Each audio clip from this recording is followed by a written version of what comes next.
अस्सलाम वालेकुम जमात चहारुम, कैसे आप सब? उम्मीद करती हूँ सब खैरियत से होंगे और पढ़ाई कर रहे होंगे। तो आइए बच्चों, आपका पसंदीदा मजमून उर्दू पढ़ते हैं।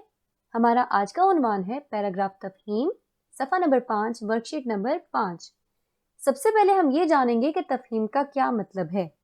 तफहीम का लफ्ज़ फ़हम से निकला है, जिसका मतलब है समझना, बूझना या समझ के पढ़ना। और पैराग्राफ तफहीम का मतलब है कि जब हमें कोई पैराग्राफ दिया जाता है, हमने उसको गौर से पढ़ना है, समझ के पढ़ना है और उसके आखिर में दिए गए सवालात को हल करना है।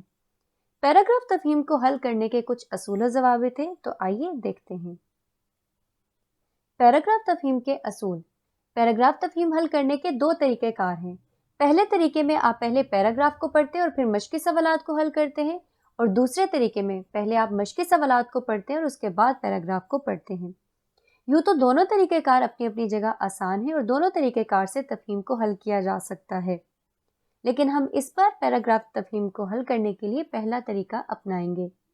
मश्की सवालात हल करने के कुछ तरीक़ेकार हैं, तो आइए देखते हैं। सवालिया लफ्ज़ के गिर्द दायरा लगाना। आपने सबसे पहले सवालिया लफ्ज़ ढूंढना है। कौन, कहाँ, कब, कैसे, ये तमाम अल्फाज सवालिया अल्फाज कहलाते हैं। पहले आपने इनके गिर्द दायरा लगाना है। उसके बाद आपने सवाल में मौजूद मरकजी लफ्ज़ यानी कि कीवर्ड को खत कशीद करना है। मरकजी लफ्ज़ ऐसा लफ्ज़ है जो आपको आपके जवाब तक पहुंचाता है। जब आप जवाब तक पहुंच जाते हैं, उसके बाद आपने अपने जवाब को तरतीब देकर लिखना है, ना कि जैसे कि आपने पैराग्राफ में जवाब को पाया वैसे ही लिख दिया। चौथी जो बात है वो बहुत ही ख़ास और बहुत ही अहम बात है। इसका आपने बहुत ख्याल रखना है कि जो आप जब अपना जवाब लिख रहे होंगे, तो आपने सवाल और जवाब के ज़माने का ख्याल रखना है कि अगर सवाल माजी में पूछा गया है तो जवाब भी माजी में ही लिखना है। और ये बात आप अच्छे तरीके से जानते हैं कि सवाल के आखिर में सवालिया निशान लगाया जाता है और जवाब के आखिर में खत्मा की अलामत। तो बेटा पैराग्राफ की जानिब चलते हैं। उससे पहले हम मुश्किल अल्फाज के मानी जानेंगे। मुश्किल अल्फाज मानी पढ़ने का या इनको जानने का मकसद ये है कि एक तो आपके ज़ख़ीरा अल्फाज में इजाफा होगा, और दूसरा इसका मकसद ये है कि जब आप पैराग्राफ पढ़ रहे होंगे तो आपको पैराग्राफ समझने में आसानी होगी। तो आइए मुश्किल अल्फाज देखते हैं। कुम्हार, मिट्टी का बर्तन बनाने वाला। रंगरेज, कपड़ा रंगने वाले। दरामद करना, बाहर के मुल्क की चीज़ें अपने मुल्क लाना। तजारत, लेन देन। तहजीब, रहन सहन। शोबा, किसी इदारे का कोई हिस्सा। बरामद करना, अपने मुल्क की चीज़ें बाहर मुल्क भेजना। तो आइए बेटा पैराग्राफ शुरू करते हैं। सबसे पहले आपके सामने इस पैराग्राफ को मैं एक बार पढ़ूंगी, उसके बाद आपने 2 से 3 बार इस पैराग्राफ को खुद से पढ़ना है, ताकि आपकी पढ़ने की सलाहियत बेहतर हो सके। तो आइए शुरू करते हैं। मोहिंजोदड़ो एक तजारती शहर था, जहाँ तरह तरह की चीज़ें बनती थीं। यहाँ कुम्हारों, रंगरेजों, लोहारों, मोतियों और सीपियों का काम करने वालों के सैकड़ों कारखाने और दुकानें थीं। ये लोग माल बाहर से दरामद करके भी चीज़ें बनाते थे और अपनी बनाई चीज़ें बरामद भी करते थे। इराक में वादी सिंध की मोहरें मिली हैं। इसी तरह हमारे यहाँ भी इराकी मोहरें मिली हैं। इससे पता चलता है कि यहाँ के लोगों ने इराक से चीज़ें खरीदी होंगी और उनके साथ तजारत की होगी। लिखाई का इस्तेमाल बहुत मुख्तसर तरीके से मोहरों पर मिला है। बहुत तरक्की करने के बाद इस वादी की तहजीब करीबन 4000 साल कबल ख़त्म हो गई।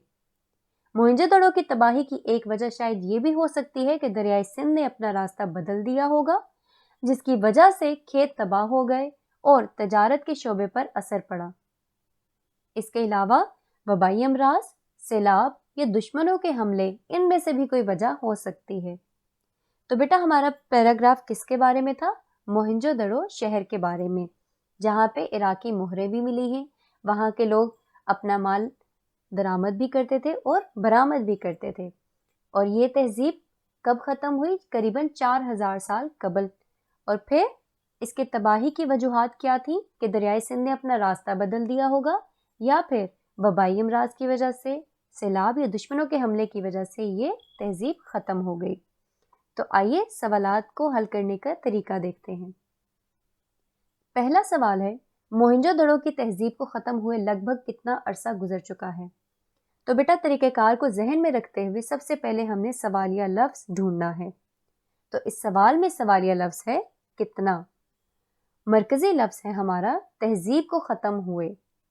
ये दो बातें ऐसी हैं जो आपको आपके जवाब तक पहुंचाएंगी, और फिर जब आप पैराग्राफ में से अपने जवाब को ढूंढेंगे तो जवाब कुछ ऐसे होगा जो आपने काट छांट नहीं किया होगा। बहुत तरक्की करने के बाद इस वादी की तहजीब करीबन 4000 साल कबल ख़त्म हुई, जबकि इस सवाल की नोयत के मुताबिक दुरुस्त जवाब है मोहनजोदड़ो की तहजीब को ख़त्म हुए लगभग 4000 साल का अरसा गुजर चुका है। तो बेटा तरीक़ेकार को अपने जहन में रखते हुए सवालात की मश्क कीजिए, अपनी कॉपियाँ खोलें और इन पे ये सवाल हल करें। सवालात आपके सामने हैं। मोहनजोदड़ो की तहजीब को ख़त्म हुए लगभग कितना अरसा गुजर चुका है, ये सवाल आपके सामने हल कर दिया गया है। अगला सवाल देखिए, मोहरों के ज़रिए किस इस्लामी मुल्क के साथ तजारत का पता चलता है? सवाल नंबर 3, क्या ये लोग चीज़ें सिर्फ दरामद करते थे? सवाल नंबर 4, मोहनजोदड़ो में कारखानों की तादाद कितनी थी? सवाल नंबर 5, इस शहर के तबाह होने की क्या वजूहात हो सकती हैं? तो बेटा इनके जवाबात लिखिए आप। जब आप जवाबात ढूंढ लेंगे तो फिर देखिए कि क्या इन जवाबात के साथ आपके जवाब मिलते हैं। अगर कोई गलती पाई जाए तो उनको दुरुस्त कर लिया जाए। सवाल नंबर 1 आपके सामने पहले भी हल किया जा चुका है, तो जवाब देखिए इसका। मोहनजोदड़ो की तहजीब को ख़त्म हुए लगभग कितना अरसा गुजर चुका है? मोहनजोदड़ो की तहजीब को ख़त्म हुए लगभग 4000 साल का अरसा गुजर चुका है। सवाल नंबर 2 देखिए बेटा, मोहरों के ज़रिए किस इस्लामी मुल्क के साथ तजारत का पता चलता है?